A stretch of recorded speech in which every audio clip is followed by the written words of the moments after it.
चलिए बच्चों, अब आप मेरे साथ शुरू करने जा रहे हैं एलएलपी एक्ट 2008। कैसे पढ़ना है इस एक्ट को, मैंने आपके लिए सारा काम आसान कर दिया है।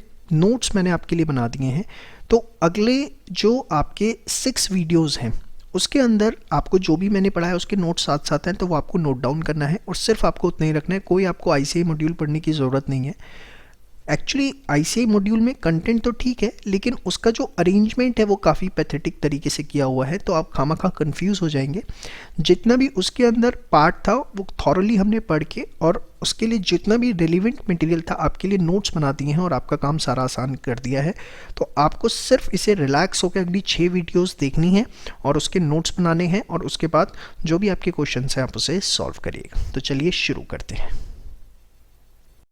चलिए बच्चों, स्टार्ट करते हैं लिमिटेड लायबिलिटी पार्टनरशिप एक्ट 2008, जिसको हम एलएलपी एक्ट 2008 भी कहते हैं।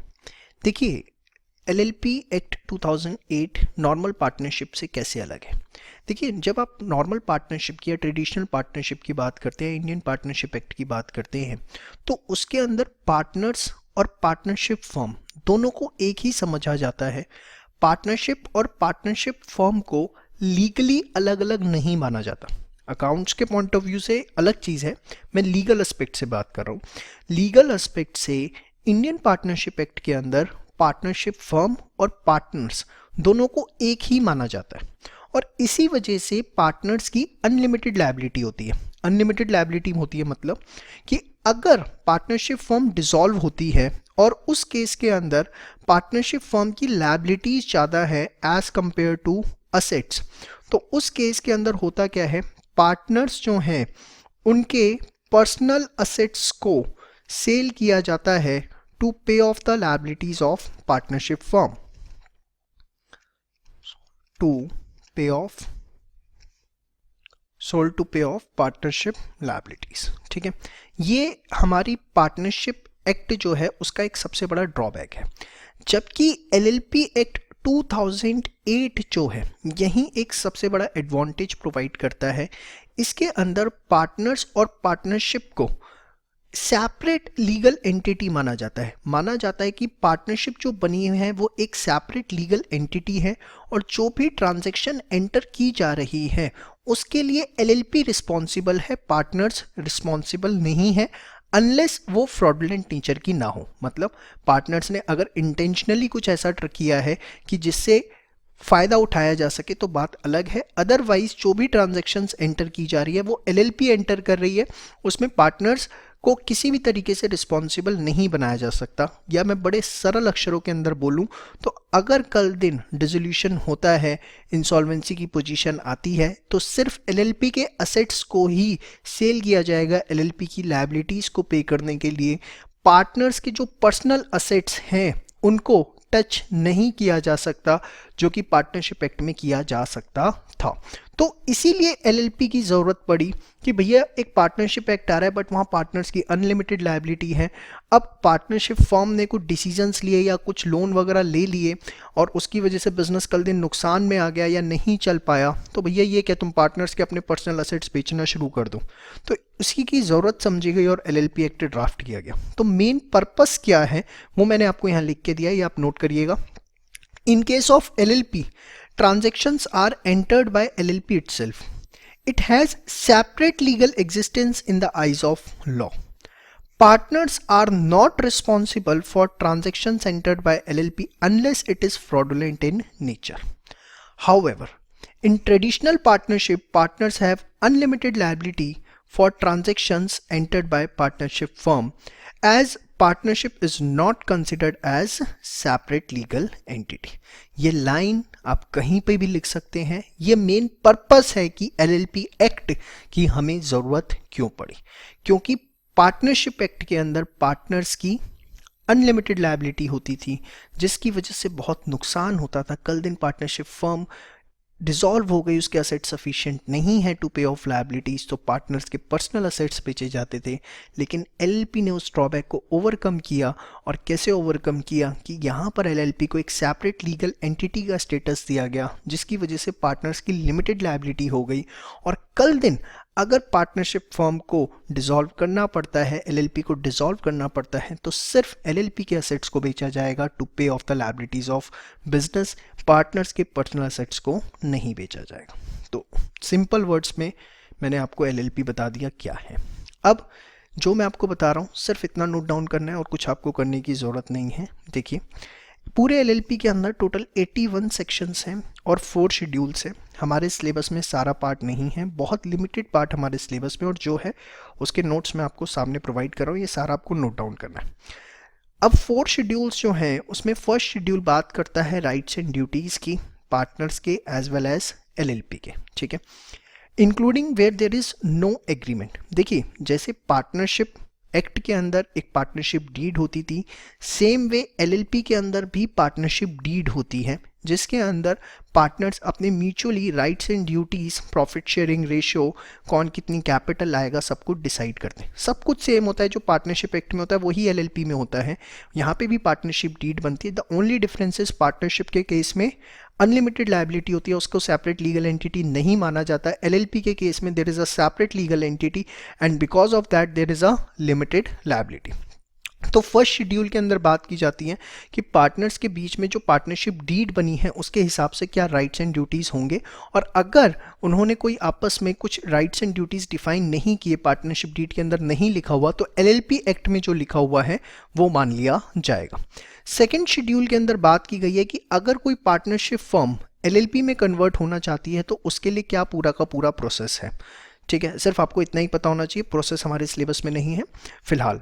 थर्ड शेड्यूल के अंदर बात की गई है कि अगर कन्वर्जन है प्राइवेट लिमिटेड का एलएलपी के अंदर तो उसका क्या पूरा का पूरा प्रोसेस होगा। और फोर्थ शेड्यूल के अंदर बात की गई है conversion of unlisted company into LLP. अगर कोई कंपनी है और वो अनलिस्टेड है, पब्लिक तो है बट लिस्टेड नहीं है, अनलिस्टेड है, तो उसको अगर एलएलपी के अंदर कन्वर्ट करना है तो क्या उसका प्रोसेस होगा, that has been discussed in the fourth schedule. तो आपको पता होना चाहिए फर्स्ट शेड्यूल में क्या है, rights and duties of between partners in LLP, including if there is no agreement also, कोई पार्टनरशिप डीड नहीं है तो एलएलपी एक्ट क्या कहता है उस केस में, सारी बातें इसमें।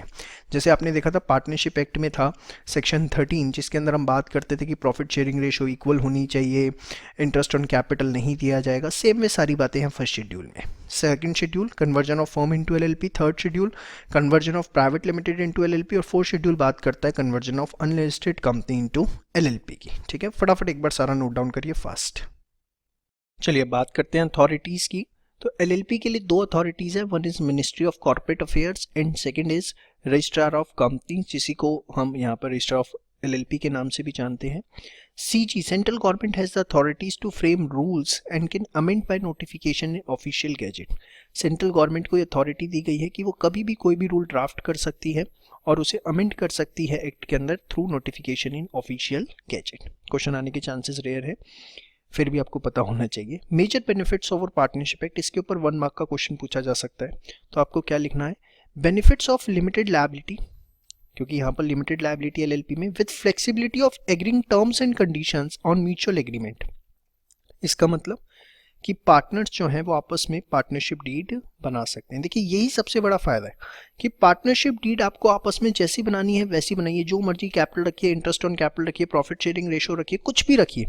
इसीलिए लिखा है with the flexibility of agreeing terms and conditions on mutual agreement like partnership.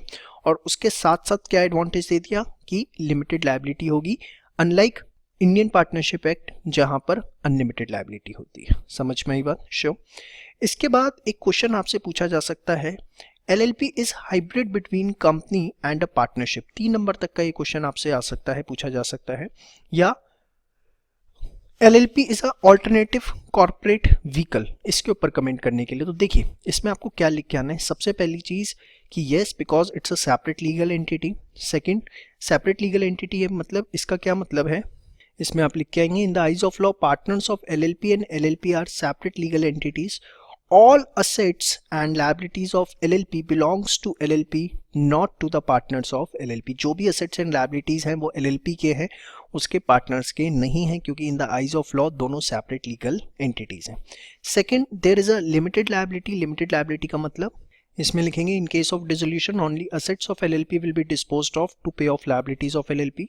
Personal assets cannot be used to pay off LLP liabilities. ये मैं आपको बता चुका हूँ, जस्ट एक्सप्लेनेशन इसलिए दे दी ताकि आपके पास कंटेंट की कमी ना पड़े। और थर्ड जो पॉइंट इसके अंदर मेंशन करके आना है, allows it partners the flexibility of organising their internal structure as partnership. इसका मतलब समझे, partner allows its partner the flexibility of organising their internal structure. इसका मतलब that is to form partnership deed. Partnership deed form की जा सकती है, कोई उस पर रिस्ट्रिक्शन नहीं है, वो जिस तरीके से चाहे उस तरीके से पार्टनरशिप डीड फॉर्म कर सकते हैं। समझ में आएगा? तो ये मेन 3 पॉइंट्स आपको उसके अंदर मेंशन करके आने हैं कि why it's a hybrid between company and a partnership. देखिए, पार्टनरशिप के अंदर मेन फीचर क्या होता है कि पार्टनरशिप डीड बनाई जा सकती है, और कंपनी के अंदर मेन फीचर क्या होता है कि लिमिटेड लायबिलिटी होती है। अब दोनों को मिक्स कर दिया गया LLP के अंदर। यहाँ पे सेपरेट लीगल एंटिटी भी है, as well as partnership deed बनाना भी अलाउड है। कंपनी के केस में पार्टनरशिप डीड बनाना अलाउड नहीं है। कोई डीड बनाना अलाउड है? नो। और पार्टनरशिप के केस में किसी भी तरीके की से आप लिमिटेड लायबिलिटी नहीं कर सकते। There will always be unlimited liability, because वहाँ पे सेपरेट लीगल एंटिटी का कॉन्सेप्ट नहीं होता। और LLP में यही सबसे बड़ा फायदा है, it's a separate legal entity, it's a has limited liability as well as it allows for the formation of partnership deed। समझ में आ गया? पक्का 3 नंबर का ये क्वेश्चन आ सकता है। LLP is a alternative corporate vehicle that provides benefits of limited liability at low compliance cost। Company बनाने का खर्चा कंपैरेटिवली ज़्यादा है, डॉक्यूमेंटेशन प्रोसेस ज़्यादा है, टाइमिंग ज़्यादा लगता है, लेकिन LLP में खर्चा भी कम है, डॉक्यूमेंटेशन भी कम है और टाइम भी कम लगता है। इसलिए लिखा है बेनिफिट्स ऑफ लिमिटेड लायबिलिटी मिलते हैं लो कंप्लायंस कॉस्ट पे, and allows partners to mutually decide terms and conditions like traditional partnership. They can form their own partnership deed like a normal partnership. देखिए, क्वेश्चन तो सबसे ज़्यादा chances यहीं तक आने से हैं, सबसे ज़्यादा चांसेस हैं इस पे क्वेश्चन आने के, कि आपको पता होना चाहिए कि what is the fundamental difference. ठीक है, फटाफट इसको आप एक बार दोनों स्लाइड्स को फटाफट सारा नोट डाउन कर लीजिए। देखिए, लिखना जरूर है अपने हाथ से, नहीं तो आप मेरी मेहनत की रिस्पेक्ट नहीं कर रहे हैं, मैं इतनी बात जानता हूँ। लिखेंगे, आपका भी फ़ायदा होगा, आपका रिजल्ट आएगा, और आपका फ़ायदा होगा, आपका रिजल्ट आएगा, तो मेरा भी रिजल्ट आएगा, मेरा भी फ़ायदा हो। तो अपने फ़ायदे के लिए नहीं, मेरे फ़ायदे के लिए लिखो, लेकिन सारा नोट डाउन आपको जरूर करना है। ठीक है, थैंक यू। इसके बाद हम बात करेंगे features of LLP incorporation process और एडवांटेजेस ऑफ LLP की। चलिए बात करते हैं फीचर्स ऑफ LLP की। सबसे पहला feature, it's a body corporate, मतलब it has a separate legal entity separate from its partner. All assets and liabilities belongs to the LLP, not to its partner. हम ऑलरेडी देख चुके हैं ये। Second है परपेचुअल सक्सेशन। देखिए, perpetual succession का मतलब क्या होता है, LLP जो है वो एक लॉ के प्रोसेस से बनती है, और लॉ के प्रोसेस से ही उसको खत्म किया जा सकता है। बेसिकली अगर किसी पार्टनर की डेथ हो जाती है या कोई पार्टनर इंसेन हो जाता है, तो उससे LLP खत्म नहीं होती। अनलाइक पार्टनरशिप, जहां पर उसे हमें कंपलसरी डिसॉल्व करना पड़ता है अगर किसी पार्टनर की डेथ या इंसेनिटी हो जाती है। तो देखिए, created by the process of law and it can be destroyed by the process of law, death insanity of its partner does not affect it's continuity. ठीक है, सब नोट कर लीजिएगा। Third is mutual agency. Partners of LLP are the agents of LLP only. This is the major point and very very important point. अगर suppose एक LLP है और उसके अंदर 4 पार्टनर्स हैं, P1, P2, P3, P4, तो हर पार्टनर जो है वो सिर्फ LLP का एजेंट है। देखिए, पार्टनरशिप के अंदर क्या होता है कि अगर कोई एक पार्टनर एक्ट कर रहा है तो on behalf of all the 4 partners वो एक्ट कर रहा है, लेकिन यहाँ पर ऐसा नहीं है। अगर कोई पार्टनर एक्ट कर रहा है तो वो सिर्फ और सिर्फ LLP के बिहाफ पे एक्ट कर रहा है, दूसरे पार्टनर्स के बिहाफ पे एक्ट नहीं कर रहा। इसी वजह से यहाँ पर लिमिटेड लायबिलिटी का जो प्रोविजन है वो इनकॉर्पोरेट हो पाता है। देखिए, partners of LLP are the agents of LLP only. In other words, partners act binds LLP only and not to the other partners directly. जो कोई भी पार्टनर है अगर वो कोई भी एक्ट करता है तो उससे एलएलपी बाउंड है, दूसरे पार्टनर्स बाउंड नहीं है। Very very very important point जिससे आपसे क्वेश्चन पूछा जा सकता है। दोबारा रिपीट कर देता हूं। सपोज एक एलएलपी है, उसमें 4 पार्टनर्स हैं P1 P2 P3 P4। तो अगर P1 ने कोई एक्ट किया तो उसके लिए एलएलपी रिस्पॉन्सिबल है, P2 P3 P4 पे उसके लिए रिस्पॉन्सिबल नहीं है। लेकिन अगर ये नॉर्मल पार्टनरशिप होती और P1 ने अगर कोई एक्ट किया होता तो उससे P2 P3 P4 भी बाउंड हो जाते। समझ में आई बात? वेरी वेरी इंपॉर्टेंट पॉइंट, इसे मार्क कर लेना। उसके बाद है फॉर्मेशन ऑफ एग्रीमेंट। आप यहाँ एग्रीमेंट बना सकते हैं, पार्टनरशिप डीड बना सकते हैं। Agreement between partners under LLP act 2008 decides there mutual rights and duties. In the absence of agreement mutual rights and duties shall be governed by the provisions of LLP act, जो मैंने आपको starting में भी बताया था। इसके बाद एक कॉमन सील होती है। बेसिकली एलएलपी चाहे तो अपनी एक कॉमन सील बना सकती है। कॉमन सील बेसिकली एक आप कह सकते हैं जो स्टैम्प होती है, वो ऑफिशियल स्टैम्प जिसको आप बोल सकते हैं, वो बना सकते हैं। मे हैव, कंपलसरी नहीं है। Not mandatory to have common seal.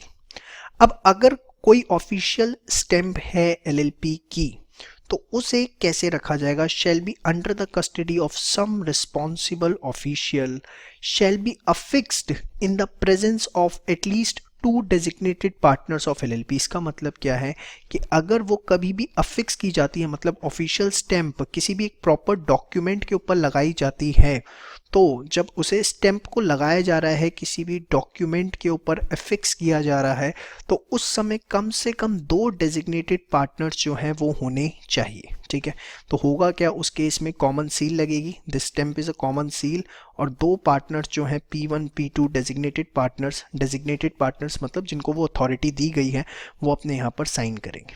मतलब ऑप्शन 1 तो क्या है? ऑप्शन 1 तो ये है कि भैया आप कॉमन सील रखो, तो जो भी डॉक्यूमेंट होगा उसके ऊपर ये कॉमन सील लगाई जाएगी।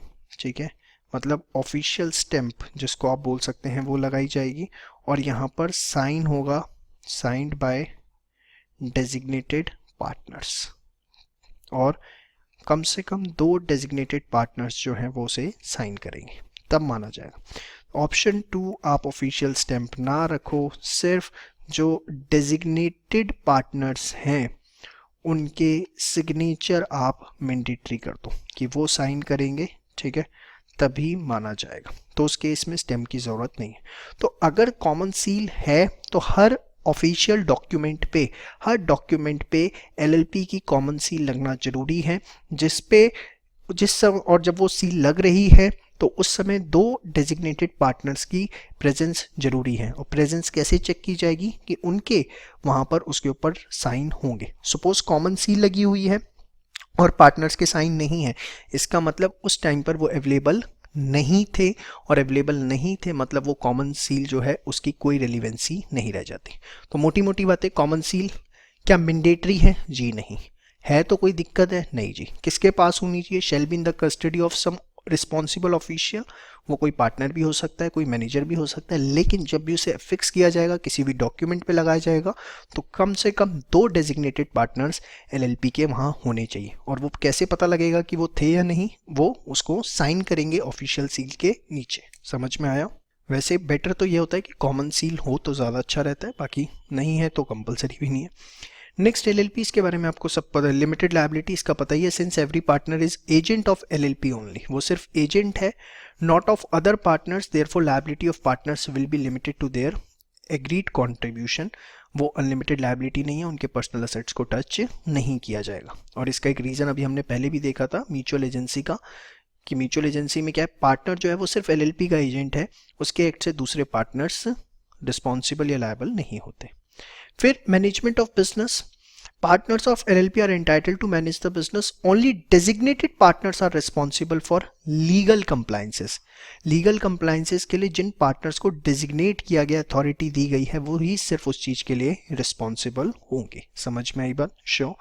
इसके बाद आता है minimum and maximum number of partners, तो कम से कम 2 होंगे एज डेजिग्नेटेड पार्टनर्स, जिन पे लीगल कंप्लायंसेस की सारी रिस्पॉन्सिबिलिटी होगी बिजनेस चलाने की, और उनमें से कम एक रेजिडेंट होना चाहिए इंडिया का, दोनों नॉन रेजिडेंट नहीं हो सकते। हाँ, एक रेजिडेंट है एक नॉन रेजिडेंट है चलेगा, और मैक्सिमम के ऊपर किसी भी प्रकार की कोई लिमिट नहीं है। तो ये ब्रॉड 8 फीचर्स हैं जो आपको करने हैं, और जितना कंटेंट कराया है इतना ही आपको करना है, और ऐसे ही आपको एग्जाम में लिख के आना है। It's more than sufficient. समझ में आई बात? तो उम्मीद करता हूँ आपको सारी बातें समझ में आ गई। इसके बाद नेक्स्ट टॉपिक अपना करते हैं। Thank you so much.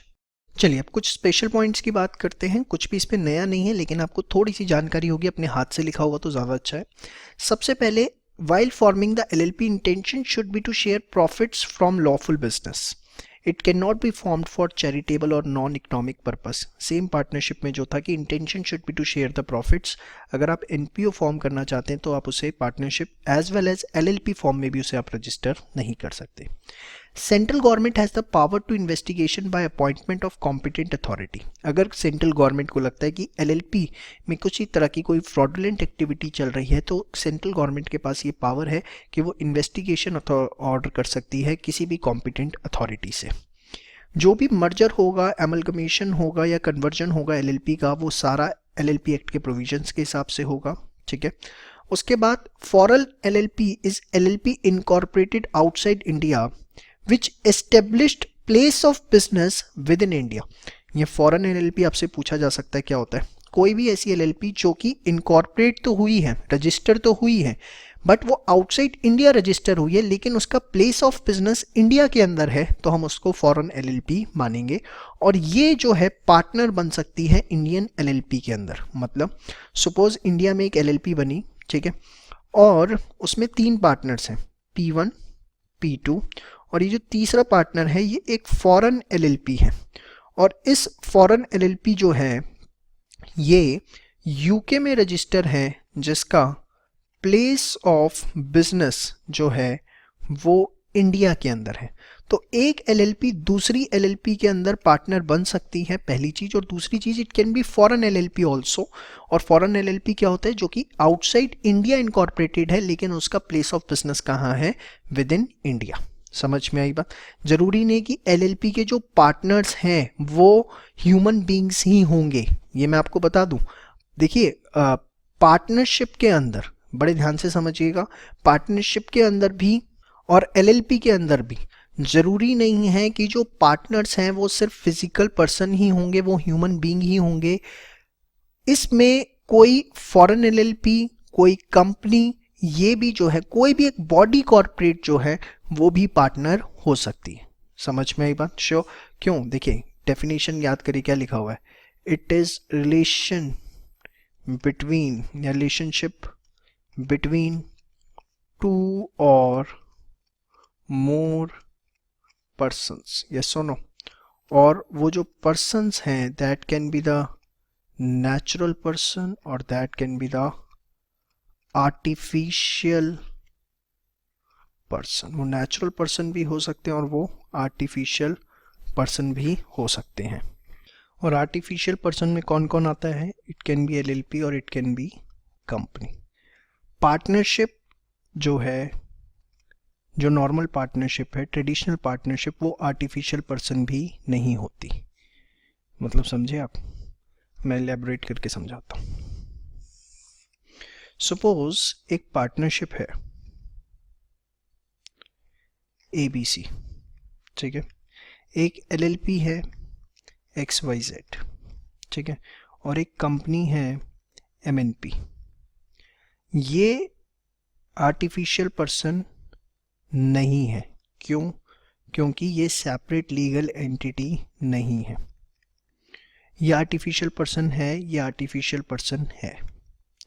तो LLP और कंपनी जो है, LLP और कंपनी जो है वो किसी भी पार्टनरशिप में या LLP में पार्टनर हो सकते हैं। ठीक है, किसी भी पार्टनरशिप में या किसी भी LLP के अंदर एक LLP और एक कंपनी जो है वो पार्टनर हो सकती है। क्यों? क्योंकि वो एक आर्टिफिशियल पर्सन है। आप मेरी बात समझ पा रहे हैं? पक्का? श्योर? बट पार्टनरशिप क्योंकि वो आर्टिफिशियल पर्सन नहीं है, क्यों?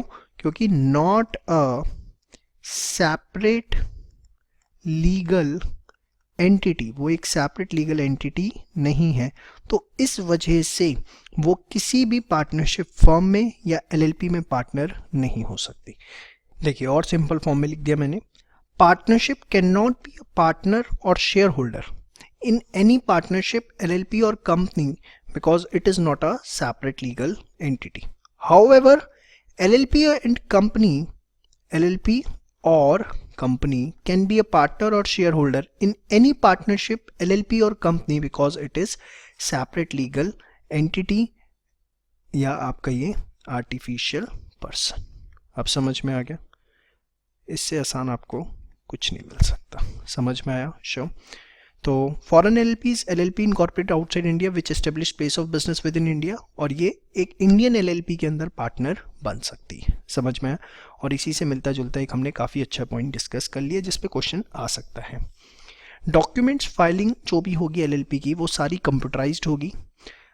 किस वेबसाइट पे होगी? www.mca.gov.in पे, और ऑथेंटिकेट करेंगे बाय अ पार्टनर और designated partner of LLP by the use of electronic और डिजिटल सिग्नेचर से, क्योंकि सारा इलेक्ट्रॉनिक है तो ऑब्वियसली फिजिकल सिग्नेचर नहीं हो सकते, उसके लिए इलेक्ट्रॉनिक या डिजिटल सिग्नेचर किए जाते हैं। ठीक है, तो ये थे स्पेशल पॉइंट्स कुछ जिसमें ये पॉइंट बहुत अच्छे से कर लीजिएगा, ये बहुत इंपॉर्टेंट और रेलिवेंट पॉइंट है। Thank you so much.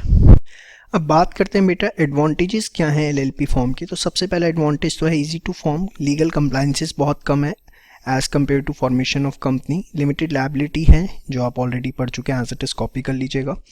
Agreement होता है एक पार्टनर्स के बीच में, हम ऑलरेडी पढ़ चुके हैं, कॉपी कर लीजिएगा। और डिसोल्यूशन प्रोसेस बहुत आसान है। कंपनी के केस में डिसोल्यूशन प्रोसेस बहुत लंबा होता है, एनसीएलटी में जाना पड़ता है, लेकिन यहाँ कंपैरेटिवली बहुत कम लीगल कंप्लायंसेस हैं, few legal compliances as against liquidation process of company. तो these are some advantages of LLP form. ठीक है, फटाफट कर लीजिए। ये दो पॉइंट जो है इसका कंटेंट हमने ऑलरेडी कर लिया है, एग्रीमेंट वाला लिमिटेड लायबिलिटी का ये रहा। ठीक है, और फॉर्मेशन ऑफ एग्रीमेंट जो है ये आप यहाँ से कॉपी कर लीजिएगा, एग्रीमेंट ऑफ पार्टनर ये वाला पॉइंट, और ये लिमिटेड लायबिलिटी ये आपको वहाँ पर कॉपी करना है। ठीक है, चलिए अब इसके बाद करते हैं इनकॉर्पोरेशन प्रोसेस। चलिए अब हम बात करने जा रहे हैं इनकॉर्पोरेशन प्रोसेस ऑफ एलएलपी की, जो कि आपसे एग्जाम में 5 मार्क्स तक पूछा जा सकता है, 5 to 7 मार्क्स में। बड़े ध्यान से देखिएगा। सबसे पहला स्टेप होता है deciding partners and designated partners. आप सोच रहे होंगे पार्टनर्स और डेजिग्नेटेड पार्टनर्स में क्या डिफरेंस होता है।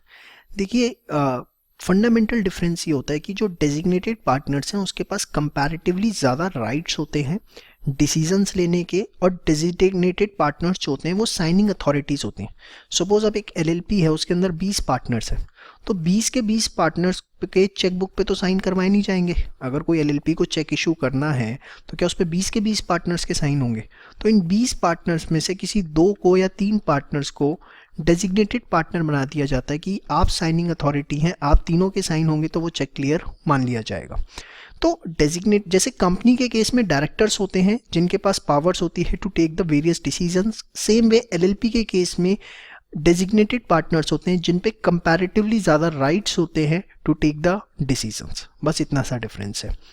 तो बेसिकली सबसे पहले आपको डिसाइड करने हैं पार्टनर्स और डेजिग्नेटेड पार्टनर। कम से कम 2 डेजिग्नेटेड पार्टनर्स होने चाहिए, one of home shall be resident of India, ये हमने देख लिया है। Person appointed as designated partners, उनके पास एक तो होना चाहिए designated partner identification number, DPIN बोलते हैं, जो कि ministry of corporate affairs issue करती है, और एक होना चाहिए डिजिटल सिग्नेचर सर्टिफिकेट। इसको लेने का क्या प्रोसेस है वो हमारे अभी सिलेबस का पार्ट नहीं है। अभी हमें सिर्फ देखना है एलएलपी कैसे बनेगी। तो एलएलपी के लिए सबसे पहले पार्टनर डिसाइड करना है, डेजिग्नेटेड पार्टनर, कम से कम 2 डेजिग्नेटेड पार्टनर जिसमें से एक रेजिडेंट होना चाहिए, और जो भी डेजिग्नेटेड पार्टनर पॉइंट होगा उसके पास क्या होना चाहिए, designated partner identification number DPIN और डिजिटल सिग्नेचर सर्टिफिकेट, जो भी कौन इशू करता है, मिनिस्ट्री ऑफ कॉर्पोरेट अफेयर्स। फिर सेकंड स्टेप होता है नेम अवेलेबिलिटी चेक करना। जो भी आप अपने एलएलपी का नाम रखना चाहते हैं, क्या वो नाम अवेलेबल है, कहीं वो नाम ऑलरेडी किसी ने ले तो नहीं लिया। तो आप जो है चेक करते हैं एबिलिटी ऑफ नेम, 6 नेम्स की चॉइसेस आप दे सकते हैं in order of your preference. First नाम हमें ये रखना है, अगर ये ना हो तो सेकंड दे दीजिए, सेकंड ना हो तो थर्ड दे दीजिए, थर्ड ना हो तो फोर्थ दे दीजिए। इस तरीके से जो है वो नेम अवेलेबिलिटी चेक की जाती है। इसके लिए एप्लीकेंट को फाइल करना पड़ता है ई फॉर्म 1, ये आपको याद रखना है, for ascertaining the eligibility and reservation of the name of a LLP business. ये सबसे फेयर मोस्ट स्टेप है, मतलब नाम ही नहीं होगा एलएलपी का तो आप आगे कैसे बढ़ पाएंगे। तो ई फॉर्म 1 में आप 6 नाम अपनी प्रायोरिटी में रख के देते हैं। कोशिश होती है फर्स्ट नाम मिल जाए, नहीं तो सेकंड, नहीं तो थर्ड, नहीं तो फोर्थ, नहीं तो फिफ्थ, नहीं तो सिक्स्थ। और ऑब्वियसली इसके लिए आपको एक प्रिस्क्राइब्ड फीस भी देनी पड़ती है। ठीक है, ये बेशक इसके आगे लिख दीजिए विद प्रिस्क्राइब्ड फीस, नहीं भी लिखेंगे तो भी चलेगा बट लिख देंगे तो ठीक है। ठीक है, उसके बाद थर्ड स्टेप होता है एलएलपी एग्रीमेंट ड्राफ्ट करना। ये आपसे कंपोनेंट अलग से भी पूछे जा सकते हैं। एग्रीमेंट में क्या क्या होना चाहिए, एलएलपी का नाम, देखिए नाम का अप्रूवल यहाँ से मिल जाएगा।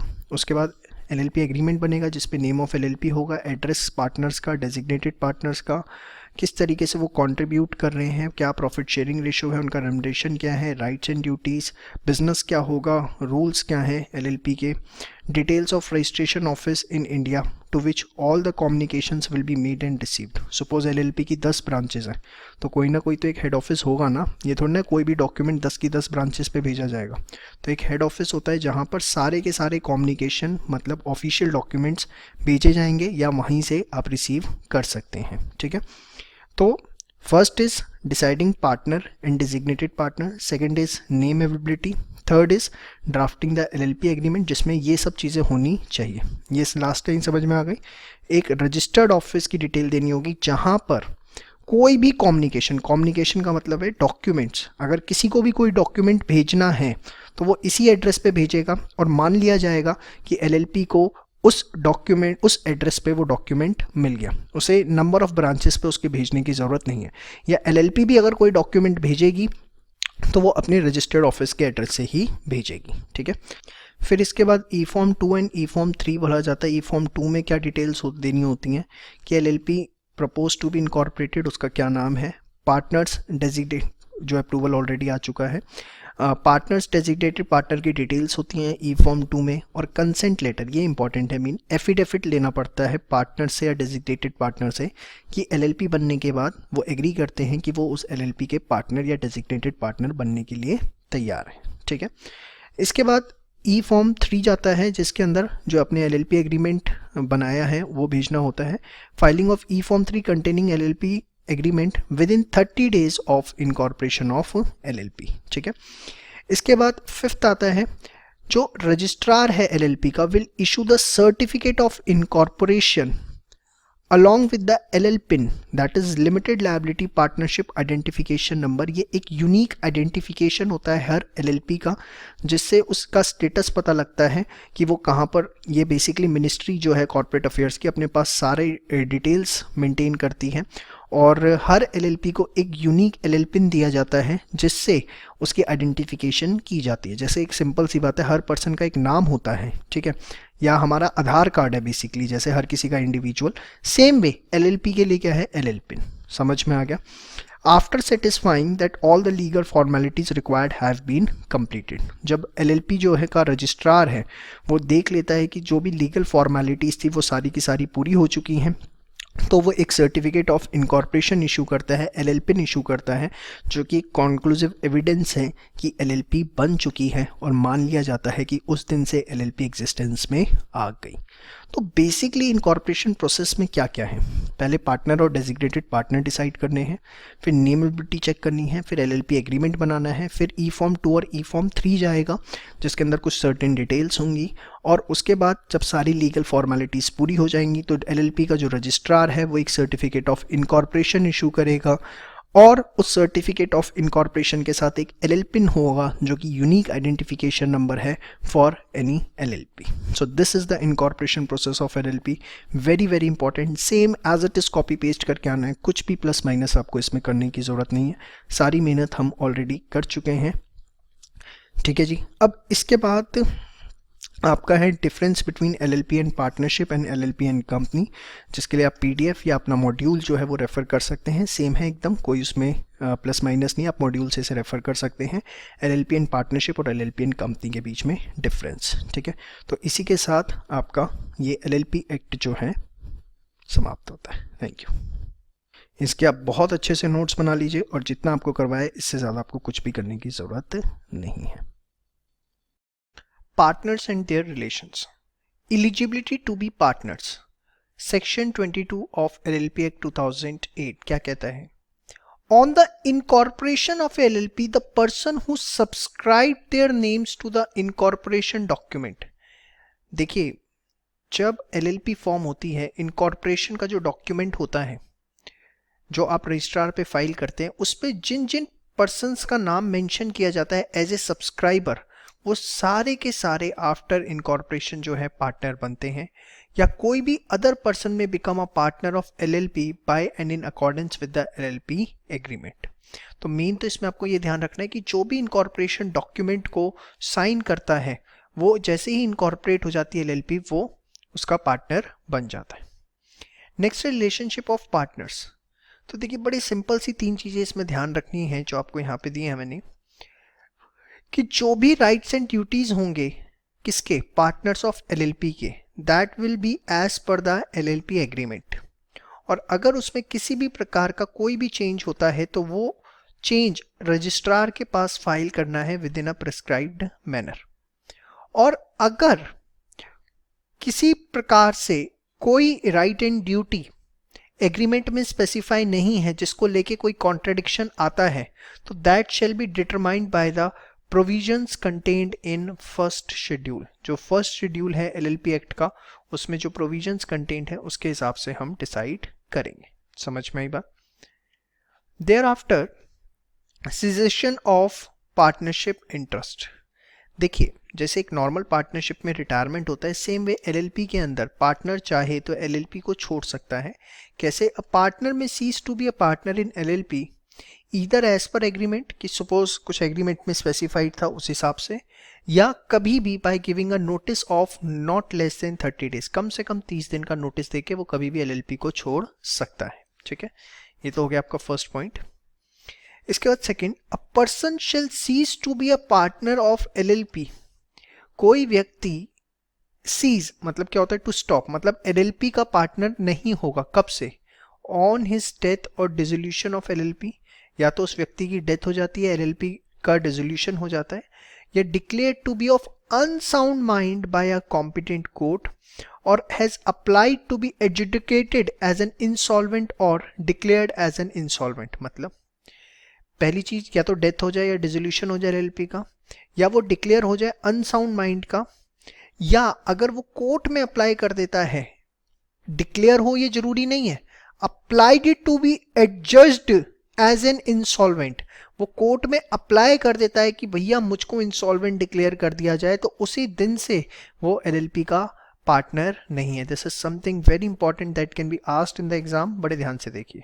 ठीक है, where a person has cease to be a partner of LLP, मतलब कोई पर्सन जो पहले पार्टनर था लेकिन अब पार्टनर नहीं है, जिसको अब हम फॉर्मर पार्टनर बोलेंगे। फॉर्मर पार्टनर मतलब जो पहले एलएलपी का पार्टनर था लेकिन अब नहीं है।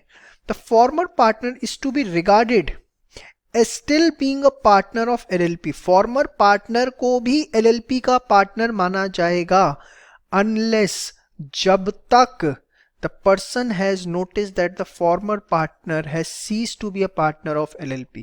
जो व्यक्ति डील कर रहा है, अगर उसके पास ये नोटिस नहीं है कि फलाना व्यक्ति अब पार्टनर नहीं है, मतलब सर ये तो कुछ ज़्यादा नहीं हो गया, ध्यान से समझो। Suppose A B C 3 partner थे एलएलपी के, ए जो है अब पार्टनर नहीं है। मिस्टर डी जो कि रेगुलर कॉन्ट्रैक्ट करते रहते हैं एलएलपी के साथ, उनको नहीं पता कि अब ए ने पार्टनरशिप से रिजाइन कर दिया है, अब वो पार्टनर नहीं है। तो अगर डी को ये बात नहीं पता तो यही माना जाएगा from these point of view कि ए जो है अभी भी पार्टनर है। The person has notice that the former partner has cease to be a partner of LLP or notice that the former partner has ceased to be a partner of LLP has been delivered to the registrar. मतलब जब तक उसका notice कि वो अब partner नहीं है, उस चीज का नोटिस आप रजिस्ट्रार को डिलीवर नहीं कर देते कि हाँ भैया अब ये फलाना पार्टनर जो है हमारी LLP से रिटायर हो चुका है, अब ये पार्टनर नहीं है। समझ में आई बात?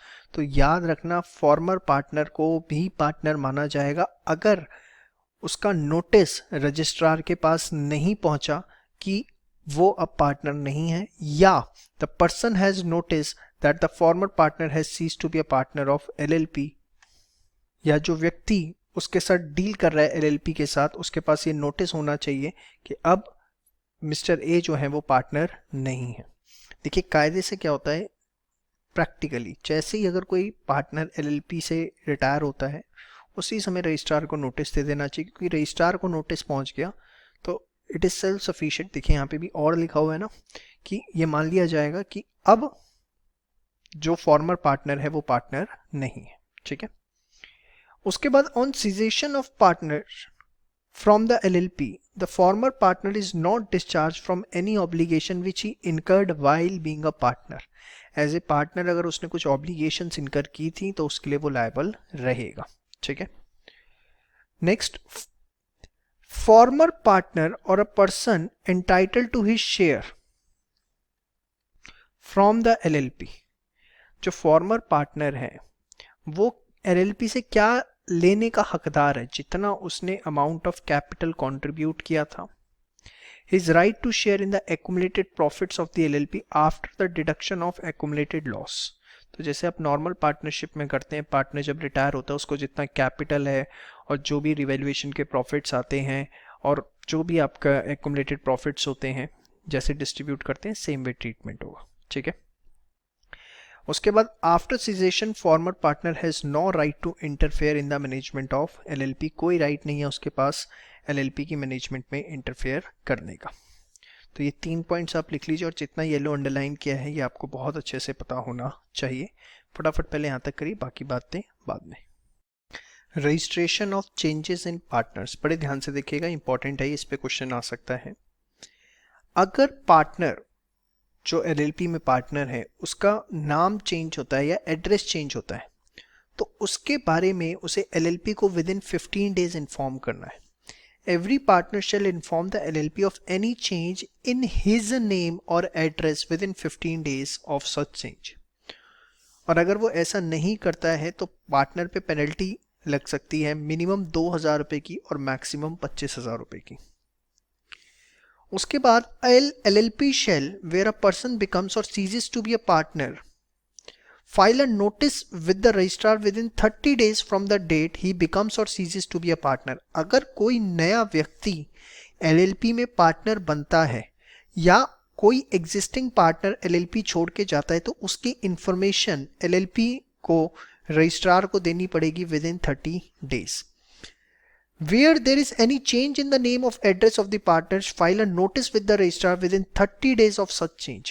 और अगर पार्टनर ने LLP को इन्फॉर्म किया है कि उसका नाम या एड्रेस चेंज हुआ है तो LLP आगे उस इंफॉर्मेशन को फॉरवर्ड करेगी किसको, रजिस्ट्रार को, कितने दिनों में, within 30 days of such change. समझ में आई बात? तो partner will inform to LLP and LLP will inform to the registrar. समझ में आई बात? और अगर LLP ये करने में फेल होती है तो उस पर भी पेनल्टी है, कम से कम 2,000 की और मैक्सिमम 25,000 की। समझ में आई बात? श्योर। यहां पर सेकंड पॉइंट से लिंक एक 6 पॉइंट है, पहले इसे देखिए। Any person who ceases to be a partner of LLP, अगर कोई व्यक्ति अब LLP में पार्टनर नहीं है, may himself file with the registrar the notice referred if he has reasonable cause to believe that LLP may not file the notice with the registrar। अगर कोई व्यक्ति LLP छोड़ के जाता है तो उसे नोटिस देना है LLP को, LLP को देना है रजिस्ट्रार को। लेकिन अगर उस व्यक्ति को, उस फॉर्मर पार्टनर को ये लगता है कि LLP जो है रजिस्ट्रार को इन्फॉर्म नहीं करेगी बिकॉज ऑफ XYZ रीजन, तो वो खुद भी जाके रजिस्ट्रार को सीधे इन्फॉर्म कर सकता है इन अ प्रिस्क्राइब्ड मैनर। लेकिन जो रजिस्ट्रार है फिर वो एक बार LLP से कंफर्मेशन लेगा कि क्या सही में ये पार्टनर जो है LLP छोड़ के जा चुके हैं और अगर LLP रिप्लाई नहीं करता है विद इन 15 डेज तो registrar shall register the notice made by a person ceasing to be a partner under this section. तो उस केस के अंदर जो रजिस्ट्रार है वो ये मान लेगा अगर LLP का रिप्लाई नहीं आया 15 दिन में कि सही में वो पार्टनर जो है LLP को छोड़ चुका है। ये बहुत इंपॉर्टेंट है, बड़े ध्यान से रिपीट कर रहा हूं, दोबारा से सुनिए। अगर कोई पार्टनर LLP छोड़ता है तो उसका नोटिस LLP रजिस्ट्रार को देगी 30 दिनों में, और अगर पार्टनर पे रिजनेबल ग्राउंड है कि LLP में नॉट इन्फॉर्म तो रजिस्ट्रार खुद जाके नोटिस दे देगा रजिस्ट्रार को, और उस केस में registrar shall obtain a confirmation लेगा वो किससे, LLP से। LLP को जवाब देना है विद इन 15 डेज, और LLP ने अगर 15 दिनों में जवाब नहीं दिया तो रजिस्ट्रार मान लेगा कि हाँ सही में वो व्यक्ति LLP छोड़ चुका है। देखिए रजिस्ट्रार पे नोटिस होना जरूरी है, अदरवाइज हमने अभी पीछे पढ़ा कि अगर आपने रजिस्ट्रार को इन्फॉर्म नहीं किया तो उस केस के अंदर जो फॉर्मर पार्टनर है he will continue to be liable for the contract. Yes और no? A notice filed with the registrar under this shall be in such form as may be prescribed signed by the designated partner। designated partner के उस पे sign होने बहुत जरूरी हैं। और if it relates to the incoming partner, अगर कोई नया पार्टनर एडमिट हो रहा है उससे रिलेटेड है, shall contain a statement by such partner that he consents to becoming a partner। तो जब आप नोटिस रजिस्ट्रार पे फाइल करेंगे तो इन अ प्रिस्क्राइब मैनर होना चाहिए। मेन चीज it should be signed by the designated partner, और अगर वो इनकमिंग पार्टनर से रिलेटेड है तो उसका कंसेंट लेटर भी हमें साथ में फाइल करना है। बहुत इंपॉर्टेंट है ये, इस पे क्वेश्चन आने के पूरे चांसेस हैं। किसी भी तरीके से इसको बड़े अच्छे से प्रिपेयर करिए फास्ट। चलिए आगे बात करते हैं बच्चों, होल्डिंग आउट। ये सेम है जो आपने पार्टनरशिप में पढ़ा है, एकदम कुछ भी इसमें डिफरेंट नहीं है, बेशक वही डेफिनेशन आप यहाँ पे लिख भी सकते हैं। इसके बाद आगे, if the name of diseased partner of LLP continue to be a part of LLP's name। Suppose एक LLP है जिसका नाम है ABC LLP। ये 3 पार्टनर थे A, B और C। एक ही डेथ हो गई और एक ही डेथ के बाद भी LLP के नाम में A का नाम है। If the name of deceased partner of LLP continue to be a part of LLP's name, it will not make the legal representative or his state liable for any act of LLP done after his death। तो अगर कल दिन ये LLP कोई act करती है तो उसके लिए मिस्टर ए के लीगल रिप्रेजेंटेटिव को या मिस्टर ए की जो स्टेट है उसको आप लायबल नहीं बना सकते, just because of the fact कि LLP का जो नाम है उसके अंदर डिजीज्ड पार्टनर का नाम अभी भी चल रहा है। ये एक इंपॉर्टेंट पॉइंट है, इस पे क्वेश्चन पूछा जा सकता है। इसके बाद अगर पार्टनर्स ऑफ LLP कोई भी ऐसा एक्ट करते हैं with the intention to defraud the creditors of LLP, तो उस केस में जो पार्टनर्स हैं LLP के उनकी लायबिलिटी अनलिमिटेड हो जाएगी और उन पे पेनल्टी भी लगेगी 50,000 रुपए की कम से कम और मैक्सिमम 50 लाख की, और जेल हो सकती है 2 साल तक की। समझ में आई बात? और देखिए ये तो पार्टनर्स की लायबिलिटी है, यही सेम लायबिलिटी LLP की भी होगी। However in case any such act is carried out by a partner, the LLP is liable to the same extent. LLP भी लायबल है, एक पार्टनर्स की लायबिलिटी और एक LLP की अलग, as the partner unless it is established by the LLP that such act was without the knowledge or the authority of the LLP। हाँ, अगर ये प्रूव हो जाता है कि पार्टनर ने कोई एक्ट किया जो कि उसकी अथॉरिटी से बाहर था या जिसकी नॉलेज LLP को नहीं थी, तो फिर LLP की लायबिलिटी नहीं होगी, उस केस में सिर्फ पार्टनर की लायबिलिटी रहेगी। समझ में आई बात? ये हमने कवर कर लिया है। इसके बाद where a LLP or any partner or designated partner or employee of such LLP has conducted the affairs of LLP in a fraudulent manner।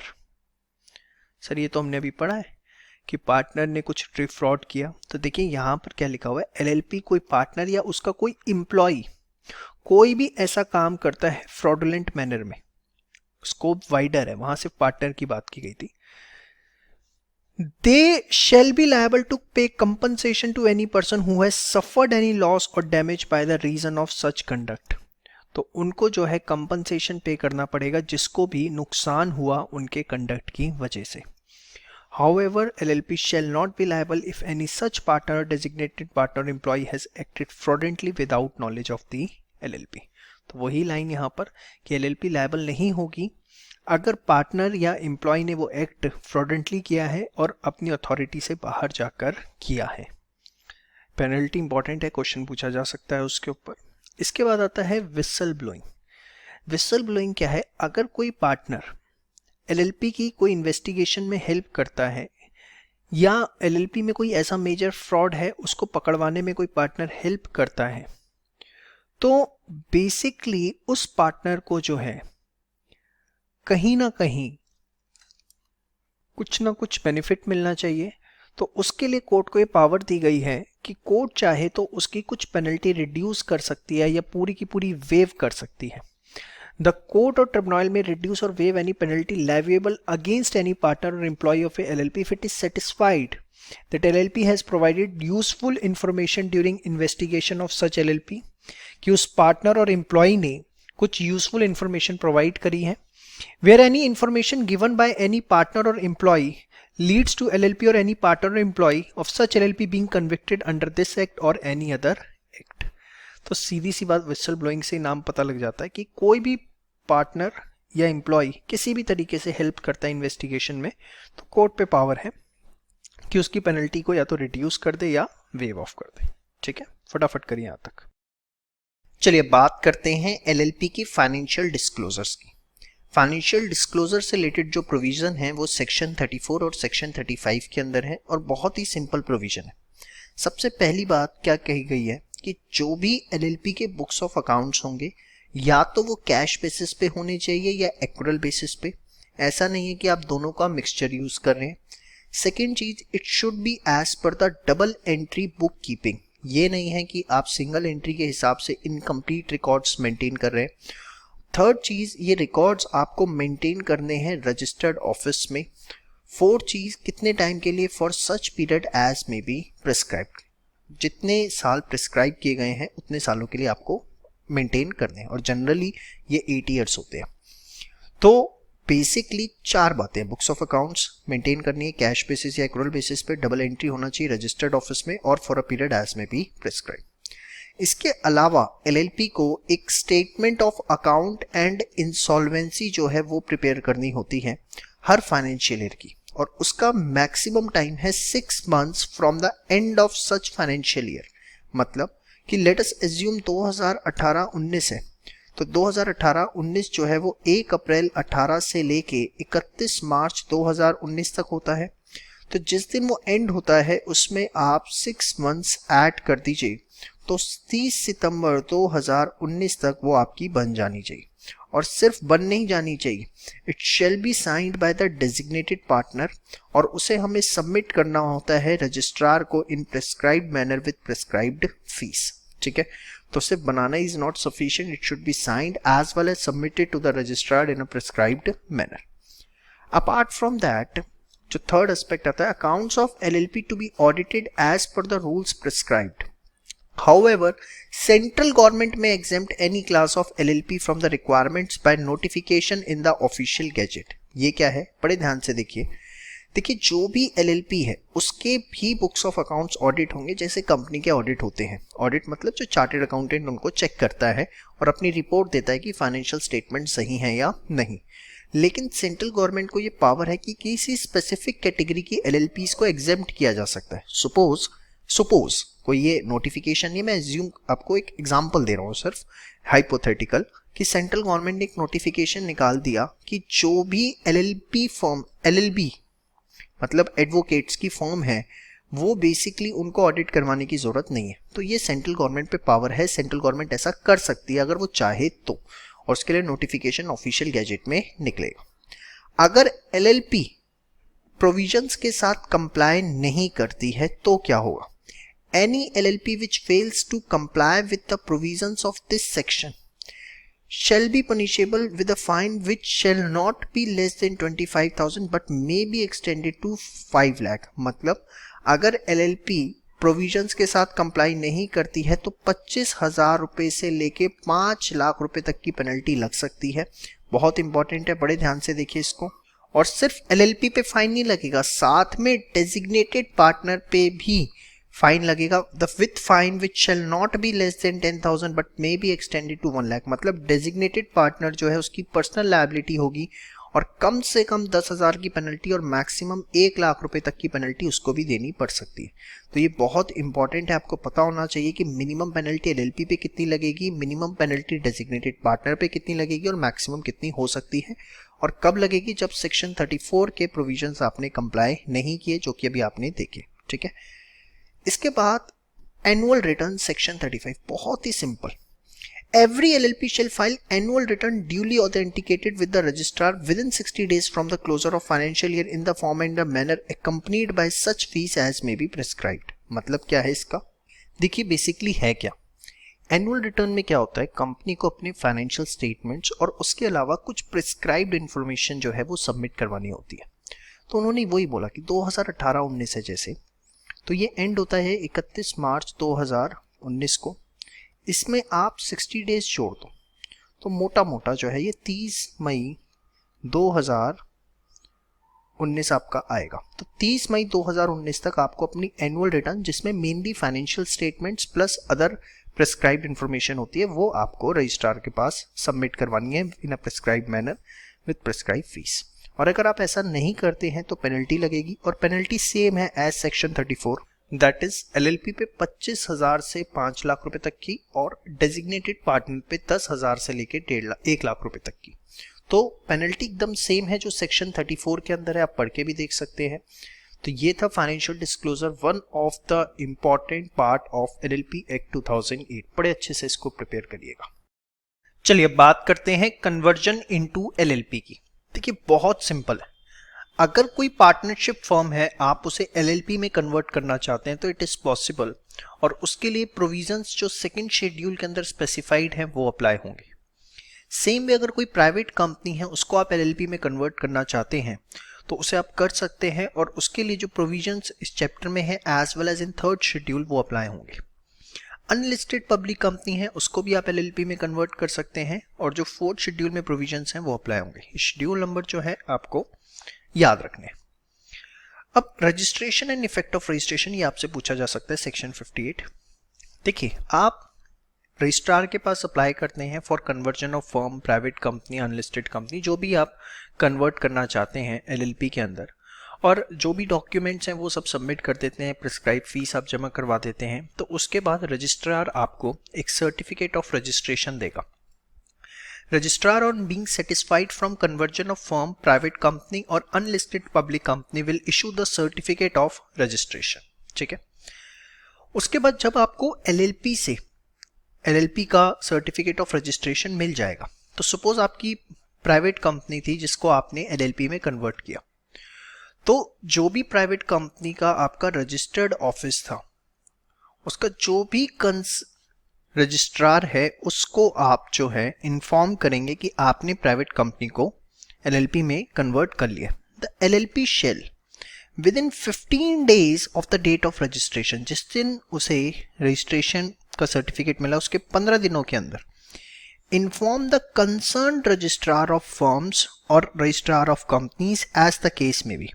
भाई अगर फर्म से आपने एलएलपी में कन्वर्ट किया है तो रजिस्ट्रार ऑफ फर्म्स को, और अगर कंपनी से, प्राइवेट कंपनी या अनलिस्टेड कंपनी से आपने एलएलपी में कन्वर्ट किया है तो रजिस्ट्रार ऑफ कंपनीज को आपको इन्फॉर्म करना है about the conversion and of the particulars of the LLP in such form and manner as may be prescribe.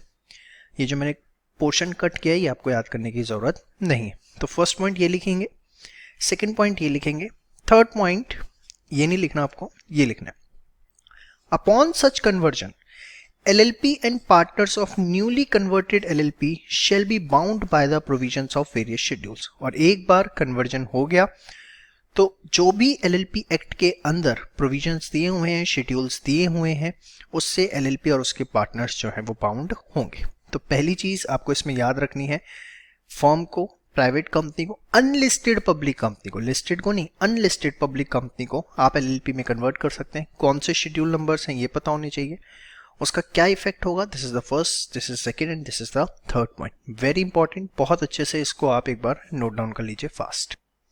उसके बाद effect of registration, same as company act जो आप पढ़ चुके हैं, उसमें आपको कोई दिक्कत वाली बात नहीं है। फिर फॉरेन एलएलपी, तो देखिए central government has the power to make rules in relation to establishment of place of business by foreign LLP. अगर कोई फॉरेन एलएलपी है और वो हिंदुस्तान में अपना प्लेस ऑफ बिजनेस एस्टेब्लिश करना चाहती है तो सेंट्रल गवर्नमेंट के पास पावर है कि इससे रिलेटेड वो रूल्स बना सकती है। समझ में आई बात?